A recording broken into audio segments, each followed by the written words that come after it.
Hello, this is Todd Luck, and it's a Crisis of Infinite Barbarians. This is a review of Conan Battle of the Black Stone, #1 from Titan Comics. This is out right now. You can get it from comic book retailers, and you can also buy it digitally off Amazon so you could read it on your Kindle.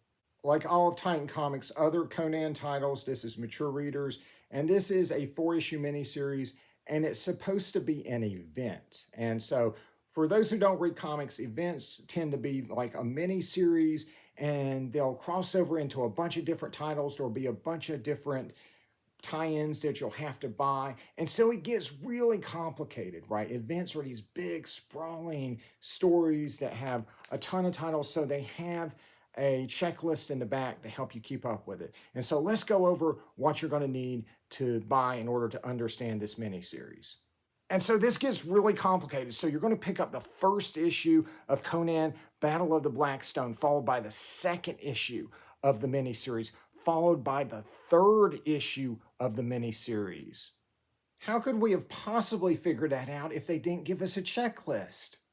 Seriously, it isn't really an event in a traditional sense. This is kind of an event in name only. This really reads like what probably should have been the next plot line in their ongoing Conan the Barbarian series, but they just are publishing it as a separate miniseries, which is fine. Now, there is one tie-in that is listed between issues 3 and 4, and it is a novel called Conan and the Cult of the Obsidian Moon.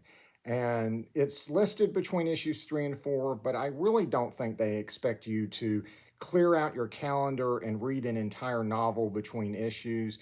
I'm assuming that, like everything else on the checklist, it is just a vaguely related story, and you're really not going to miss much if you don't want to pick up the novel. And so if there's only one tie-in during the actual miniseries, what is the rest of this stuff on the checklist?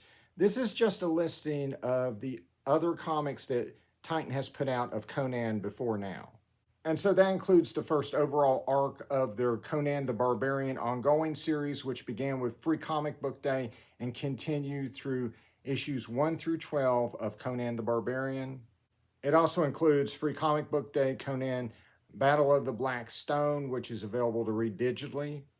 And lastly, it includes Savage Sword of Conan #5, which has stories with each of the characters in Battle of the Black Stone and shows how they first encountered the Black Stone or the eye symbol that's associated with it. Do you need to have read any of these prerequisites to understand what's going on in Battle of the Black Stone? Not really. All of these storylines have just been very vaguely connected at best, and honestly, none of it helped me understand what was happening in Battle of the Black Stone.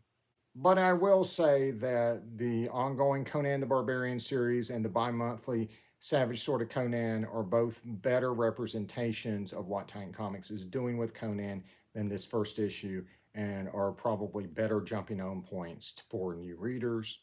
And I'm only saying that based on my reading of this first issue. This is unfortunately a very tiny slither of story.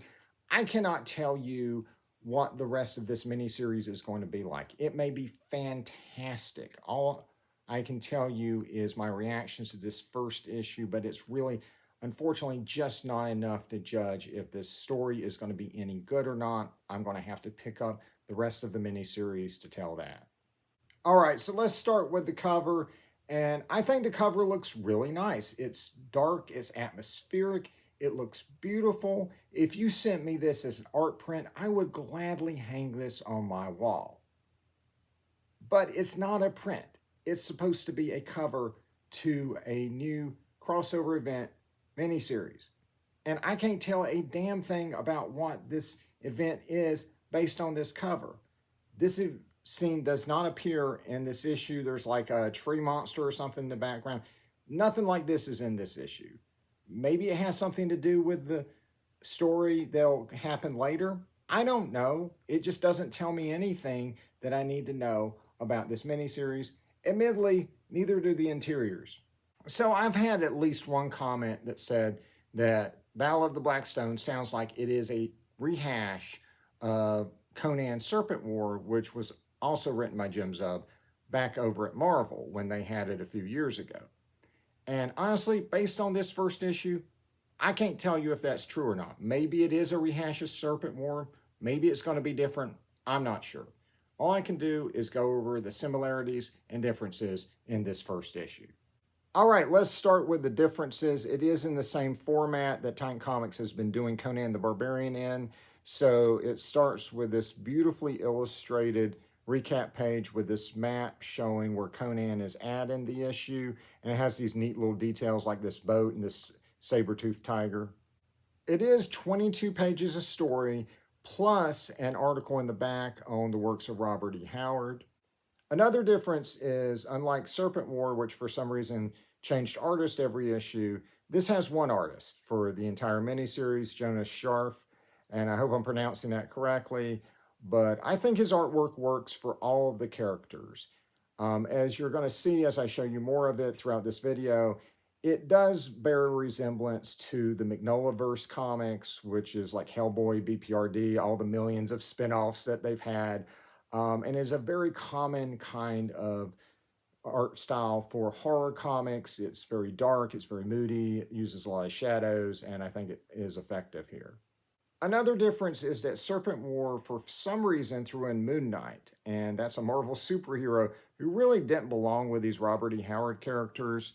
And so Battle of the Blackstone is pure 100% Robert E. Howard characters. Now, who knows, maybe there'll be a surprise appearance by Elric or something at the end. I wouldn't mind that actually, but as far as I know, this is going to be Robert E. Howard characters. All right, so those were the differences between Serpent War and the first issue of Battle of the Blackstone. Let's go into similarities, starting with the cast, because other than Moon Knight, all the characters that were in here are also in here. And of course, I've already shown you Conan. We once again have James Allison, who is a writer in Texas, who remembers his past lives as barbarian heroes. But for some reason in Battle of the Blackstone, we don't have any visual representation of his past lives, which seems like a little bit of storytelling dereliction in a comic book. And then there's Dark Agnes, who is a French swordswoman, and she just gets this one page establishing her character. She doesn't get to really do anything. The same is true of Puritan adventurer Solomon Kane, who is also in historic times. It just establishes him for a page, but he doesn't get to do anything. We do have a few additions to the cast that were not in Serpent War, and that includes Conrad and Carouan, who are occult researchers. And there's also the desert gunslinger El Barak, who doesn't really get to do much other than just sit in a club and talk to Conrad and Carouan, but it's still cool to see those characters meet. And so, unfortunately, it doesn't tell us anything about the characters, and the menace that will be in this miniseries just isn't very well established in this first issue. All the characters, other than Conan, do is just either think about or talk about an eye symbol associated with the black stone that they've encountered, and it makes them anxious, and that's about it. Unfortunately, the art style here just makes me think about other comics I own that have done this type of story much better. Conan does get to fight some cultists, like in Serpent War, but at least here they look a little bit cooler. But they're just cannon fodder that serve an undefined threat that honestly I'm just not that excited about because I don't know anything about it yet. And there does seem to be a significant event that happens at the end of the issue, but it's with a character we've literally just met, and I'm not sure how it happened or what it means. It's just the first issue, and again, this is just such a small slither of story. I cannot judge this comic from this first issue. It may be the greatest comic book I've ever read by issue 4. I just don't know. Honestly, as a reviewer, an issue like this is a little bit frustrating. This is the equivalent of me walking into a theater to review The Wizard of Oz and only seeing the first couple of minutes and walking back out and being like, oh, well, it's just a black and white movie about a girl from Kansas. If you're new to Conan, I recommend picking up Conan the Barbarian or Savage Sword because they're going to be a much better jumping on point for you. As far as existing readers go, if you've gotten the rest of Titan Comics stuff, you're probably going to want to pick this up. And from their track record, I would say probably yes, it should be good by the end of the story. But if it isn't, then it would be one of the few misfires that this company has made with Conan. I previously made a decision to go back to reviewing the first issue and the completed plot lines on Modern Comics. And I think I'm going to stick with that with this miniseries. I think this is just something, judging from the pacing, that I'm probably just going to have all the issues to make any kind of judgments on. All right, that's it. Like and subscribe for more videos. And until next time, see ya.